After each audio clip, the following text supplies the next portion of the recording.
Bonjour tout le monde, c'est toujours l'ingénieur Chris Mochita devant vous. Aujourd'hui, je suis venu devant vous présenter un tutoriel sur la gestion de présence avec le fingerprint de marque Equivision toujours. Vous serez à mesure de paramétrer et de configurer la gestion de présence dans une entité organisationnelle ou entreprise. N'est-ce pas? On va tout de suite commencer. Si vous n'êtes pas encore abonné, abonnez-vous massivement à notre chaîne. Voilà donc, nous allons commencer. Donc au préalable, c'est que nous allons devoir disposer pour pouvoir faire notre gestion de présence avec Hikvision. Nous devons tout d'abord avoir les logiciels SIDP qui va nous permettre d'activer notre matériel et nous allons avoir besoin de IVMS 4200, la version de 3.8.0.4. Ce n'est pas seulement toute cette version, mais les autres versions aussi des IVMS font la même chose. Voilà, pour pouvoir activer notre matériel. Voilà, notre matériel s'affiche inactif. Donc, je vous ai toujours dit que presque tous les matériels Hikvision concernent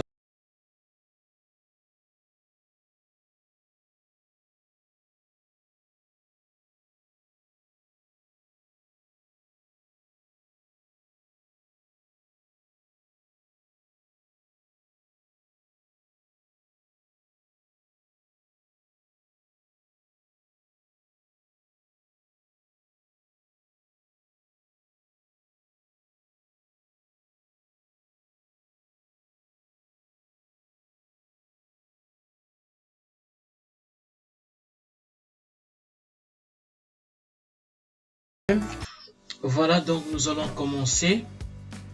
Vous allez lancer votre logiciel IVMS. Pour moi, j'ai la version de 3.8.0.4. Peut-être il y en a ceux qui ont de 3.2.0, ce n'est pas aussi un problème. Toutes les versions de IVMS passent avec le Time Attendance. Et j'ai déjà mis même le lien de téléchargement dans la description ici.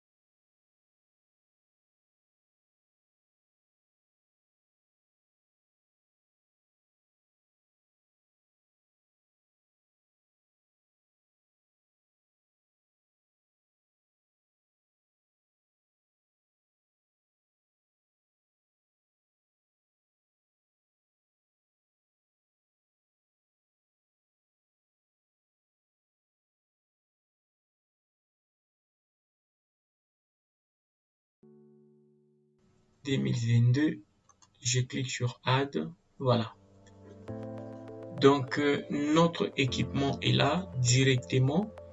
Vous allez voir que notre équipement vient de s'intégrer sur notre plateforme IVMS 4200 et il est online. La deuxième étape que nous allons faire, c'est quoi? C'est de créer d'abord les utilisateurs qui vont travailler sur notre équipement. Alors, qui vont commencer à pointer pour faire la gestion de présence. Vous allez aller ici.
puis Access Group.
Moi, j'appelle groupe test et vous cliquez sur Save, hop, voilà. Et par après, vous sélectionnez ces groupes, vous cliquez sur Apply pour envoyer à cet équipement. Voilà. On observe, voilà. L'envoi est en cours. Hop, voilà. Tout va bien. Là, nous venons à peine d'envoyer donc les deux utilisateurs que nous venons à peine de créer sur notre fingerprint. Voilà, on peut essayer même. Voilà, donc ceci veut dire tout simplement que tout va bien jusque-là. Voilà. Alors, comment maintenant faire la gestion de présence avec ces deux personnes? D'ailleurs, il y en a beaucoup que je peux même envoyer. Vous voyez, il y a d'autres organisations, il y a beaucoup d'utilisateurs que je peux même envoyer là-bas. Donc, ce n'est pas un problème, mais nous allons travailler avec notre organisation qui est École, où nous avons créé deux utilisateurs, Eliakim Mujita et Kashama Chris. Vous allez sur menu, vous cliquez Time and Attendance ici, hop, vous allez suivre toutes les procédures possibles, voilà, pour faire cette gestion de présence. Par défaut, vous allez voir dans Time and Attendance tous ces menus ici, voilà. Donc, nous, qu'est-ce que nous allons faire ici? Tout d'abord, je vais sélectionner plutôt les jours qui seront ouvrables, n'est-ce pas? Et non pas samedi et dimanche. Et puis, par après, je vais prendre le mode d'authentification. Tous les utilisateurs ou toutes les personnes vont s'authentifier, c'est par fingerprint. Et par après, ici, ce que nous allons voir, je clique d'abord sur Save, voilà. Et par après, ce que nous allons faire, c'est quoi? Nous allons aller sur Timetable. Ici, nous sommes dans Timetable. Nous allons créer notre Timetable.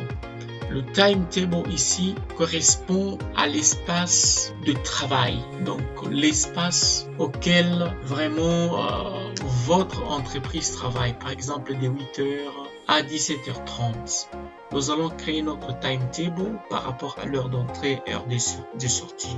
Voilà. Ce que nous allons voir ici, c'est quoi? Quand vous cliquez sur timetable, vous allez sur Add pour ajouter votre timetable. Il est là. Et ici, vous pouvez le renommer. Que moi, je vais appeler peut-être timetable. Voilà. Quelque chose comme cela. Et par après, ce que nous allons faire, c'est quoi? C'est de pouvoir maintenant déterminer notre façon de faire notre gestion de présence. Nous allons voir ici que time, dans attendance time, il y a start work time, c'est-à-dire l'heure à laquelle vous commencez le travail. Moi, je mets ça à 8h30.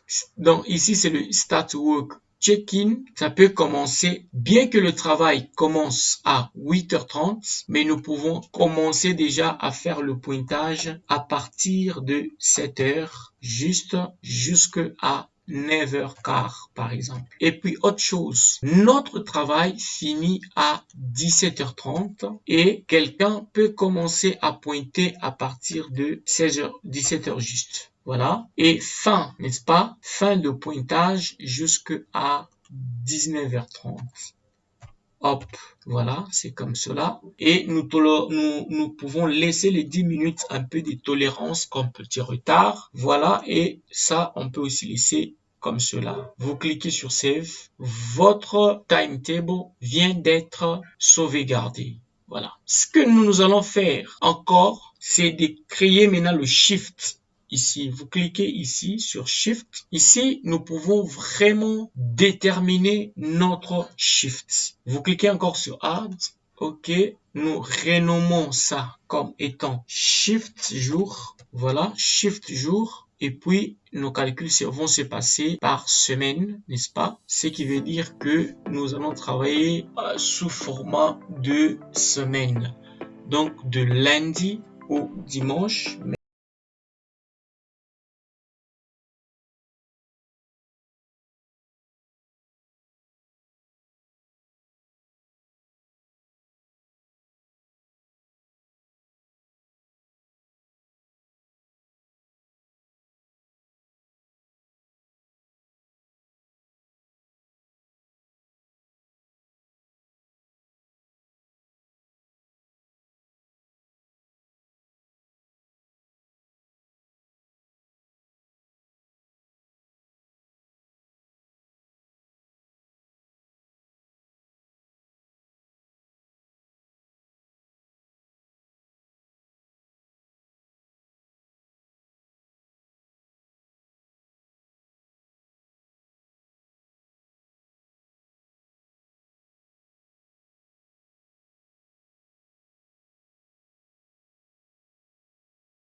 Un timetable de lundi au vendredi. Le travail se passe de 8h30 à 17h30. Et le deuxième timetable, comme c'est le week-end, les gens vont commencer de travailler de 8h30 à 15h juste. Par après, ce que nous allons faire, c'est de pouvoir créer donc ce qu'on appelle le Shift Schedule là-bas. Qu'est-ce que nous allons faire ici? Nous allons maintenant attribuer les utilisateurs leur shift, n'est-ce pas? Qu'est-ce que nous allons faire? Je clique sur mon organisation école où j'ai ces utilisateurs ici. Vous allez cliquer sur personne schedule. Vous cliquez là-bas et puis ici vous choisissez votre shift. Vous choisissez, donc nous sommes en train maintenant d'attribuer ici le shift aux personnes. Ce que nous allons faire ici, c'est de pouvoir, nous avons déjà sélectionné notre organisation. Vous venez sur personne schedule, vous cliquez, vous sélectionnez le shift auquel vous voulez attribuer à cette personne. Vous cliquez là-bas et puis ici il y a possibilité d'ajouter plusieurs schedules à un shift, n'est-ce pas? À un shift, nous pouvons ajouter plusieurs schedules. Voilà. Et ici, nous pouvons déterminer la date de validité pour cette manipulation. Donc pour cette, je peux dire quoi pour cette configuration. Voilà. Et ici, je peux déterminer le rôle. Nous avons le check-in, no requests. Nous avons le check-out, no requests. Donc, nous avons le scheduled on holidays. Nous avons effective for off-time.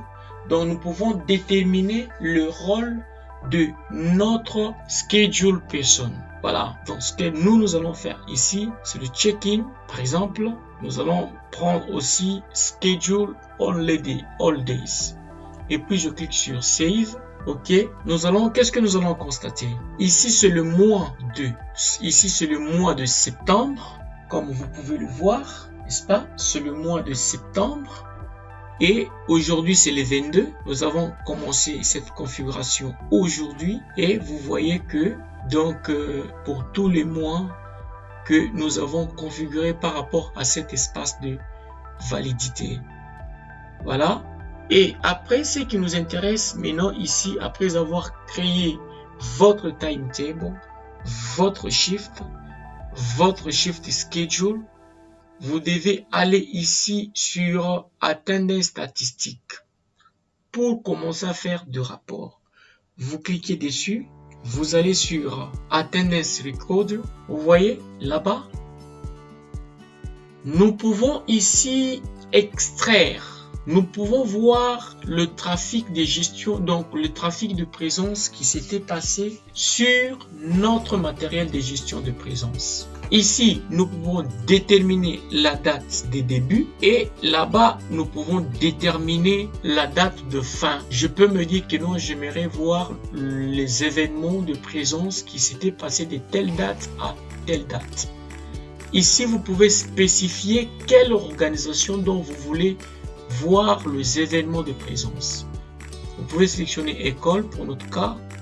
Ici, vous pouvez vraiment checker donc par nom pour chercher un utilisateur que vous ne connaissez pas, peut-être son ID. Vous pouvez écrire son nom ici pour voir les événements sur cet utilisateur. Tout comme ici, vous pouvez encore lui checker les événements de présence d'une personne à travers son ID. Après, ce que nous allons faire, c'est de pouvoir faire le Get for Device. Vous cliquez là-bas, vous sélectionnez votre matériel auquel vous voulez extraire ou afficher les événements de présence. Hop. Et puis, ce que nous allons faire, vous cliquez sur OK. Nous allons voir qu'il n'y a presque rien parce que je viens à peine de créer les utilisateurs et je pense qu'ils n'ont pas encore pointé. Vous voyez là-bas. Et par après, ce que j'aimerais vous dire, c'est sur Calculate. Ici, nous pouvons voir, si nous rentrons d'abord, nous rentrons d'abord sur Attendance Record. Si vous faites Get, vous sélectionnez votre équipement, Get Events from Device, c'est ça, non? Et puis par après, vous sélectionnez votre matériel, vous faites OK. Vous pouvez extraire le rapport même dans un flash. Et ici, vous pouvez voir maintenant le rapport qui s'affiche. Si je clique sur Reports, donc on nous dit No data for generation des reports. Donc il n'y a aucune information qui peut vraiment nous permettre de pouvoir régénérer un rapport de présence. Vous voyez? Donc ici on peut extraire tout ça. Si nous sommes sur Calculate, ici nous pouvons combiner le nombre de présences d'une personne telle, n'est-ce pas, d'une date X à une date Y, là-bas. On détermine la date d'entrée, de commencement et la date de fin. Ici, vous sélectionnez votre organisation, n'est-ce pas? Vous pouvez également chercher pour juste un utilisateur, n'est-ce pas? Le ID peut-être l'utilisateur. Moi, je peux checker à travers les noms. Peut-être je tape Kashama. OK. Et puis je fais Calculate. Voilà. Nous allons voir que Kashama Chris est là. Nous avons checké les événements de présence pour cette personne. Voilà, son ID est là. J'ai checké à travers le nom. Et si je prenais cet ID, qui est le 10 00013, je pourrais aussi également effacer les noms, checker à travers ça. Je mets 10, 1, 2, 3, 4 et puis 13.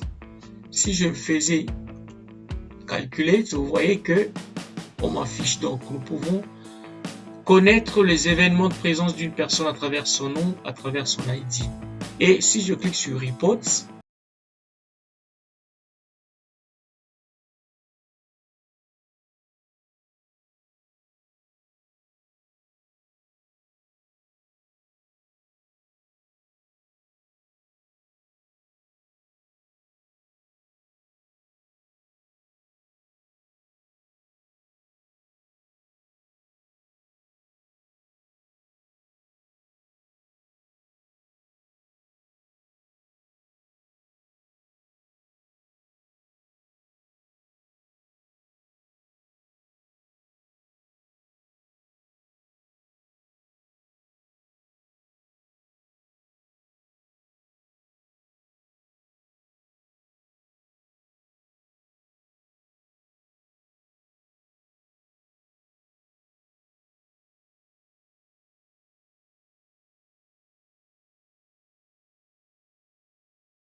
personne est absente parce que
ID de l'employé, le nom est là, Kachama Chris. Donc, il va nous donner le rapport général, le rapport mensuel sur la personne telle. Vous pouvez donc régénérer ces rapports de manière spécifique sur une personne, tout comme sur tout un département. Voilà. Voilà donc, c'est tout ce que je devais vous dire sur la gestion de présence. Merci de nous avoir suivis. C'était la fin de ce tutoriel. Voilà comment est-ce qu'il faut vraiment configurer et paramétrer la gestion de présence sur la plateforme IDMS 4200, la version de 3.8.0.4. Voilà, si vous n'êtes pas encore abonné, abonnez-vous massivement sur notre chaîne pour ne rater aucune de nos vidéos prochaines sur la sécurité électronique et réseau informatique. Ciao!